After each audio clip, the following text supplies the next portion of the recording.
श्री हनुमान बेनीवाल जी। सभापति महोदय,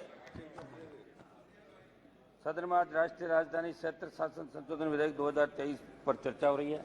मेरे से पूर्व दोनों पक्षों के वरिष्ठ सांसदों ने इस पर लंबा चौड़ा भाषण दिया। ये अच्छा होता कि जब सदन चालू हुआ उसके 1-2 दिन बाद ही बैठ के तय हो जाता, तो 15 दिन हमारे खाली नहीं जाते, ऐसे ही चले गए 15 दिन।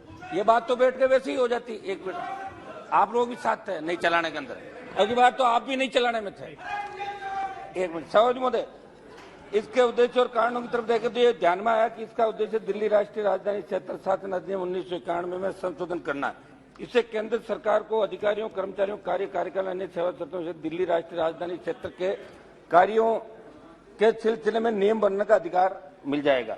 सभापति महोदय, गृह मंत्री जी ने माननीय सुप्रीम कोर्ट के निर्णय की व्याख्या सदन में पढ़कर सुनाई। जैसा कि हम सब जानते हैं, सुप्रीम कोर्ट की संविधान पीठ ने ये कहा था कि जो अध्यादेश आप लाए हैं ये गलत है, जिसके बाद केंद्र सरकार ने 19 मई को अध्यादेश लाकर न केवल संवैधानिक सिद्धांतों का उल्लंघन किया और निर्वाचित सरकार के अधिकारों को, आप बात तो करना, बालियान जी डिस्टर्ब क्यों कर रहे हो? एड्रेस टू चेयर तो करूं मैं एक बार। Hanuman ji, you address to cheer. शुरुआत तो करने दो सर। You address. धीरे धीरे फ्लो में आऊंगा, धीरे धीरे।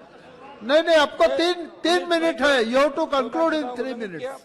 और निर्वाचित सरकार के अधिकारों को हड़पने की कोशिश की, बल्कि सुप्रीम कोर्ट की संविधान पीठ के फैसले को, प्रभाव को भी खत्म किया। और इससे साफ हो गया कि एनडीए की सरकार संविधान, लोकतंत्र, संघीय ढांचे सुप्रीम कोर्ट को नहीं मानती। मैं सरकार द्वारा लाए गए इस अध्यादेश बिल की बारीकियों से न जाकर सरकार की यह बिल लाने की मंशा पर सवाल उठाते हुए कहना चाहूंगा कि सुप्रीम कोर्ट की संवैधानिक पीठ के फैसले को नकारने वाला बिल असंवैधानिक है। अनुच्छेद 239(2) में साफ साफ कहा गया है कि दिल्ली में एक विधानसभा होगी, जबकि अन्य केंद्र शासित प्रदेशों में, आपके कई सांसद ये दे रहे थे कि दिल्ली केंद्र शासित प्रदेश है, लेकिन इसके अंदर आप पढ़ें कि दिल्ली में एक विधानसभा होगी, जबकि अन्य केंद्र शासित प्रदेशों में विधानसभा हो भी सकती है और नहीं भी। ये दिल्ली को भारतीय राज्यों के समान एक सामान्य संघीय इकाई बनाता है, जिससे दिल्ली सरकार को सरकार के प्रतिनिधि के रूप में माना जाता है। सभापति महोदय, हमारा तो इसके अंदर गृह मंत्री जी यहाँ बैठे हैं, मैं इनसे आग्रह करूंगा कि ये जितनी भी छोटी पार्टियां इस देश के अंदर है, जो आपके एनडीए के एलआई के अंदर भी थी, आप इन छोटी पार्टियों से नहीं डरे। गृह मंत्री जी, ये कहीं न कहीं आपको हमेशा मदद करती रही, पहले भी हर जगह मदद करती है, इनसे कुछ भी नहीं होगा। सही तो ये होता कि आप विधानसभा, दिल्ली की विधानसभा नहीं जीतने से परेशान जरूर। एक मिनट साहब, एक मिनट बात तो करना चाहिए। तो सब लोगों ने बोला आधा घंटा भाषण दिया, 1 मिनट बात तो समाप्त करना चाहिए मेरी। आप इतना इनका पीछा नहीं करें, क्योंकि आप जितना इनका पीछा करोगे उतने वापिस जीत के आएंगे, इसलिए आपको इस चीज का भी ध्यान रखना।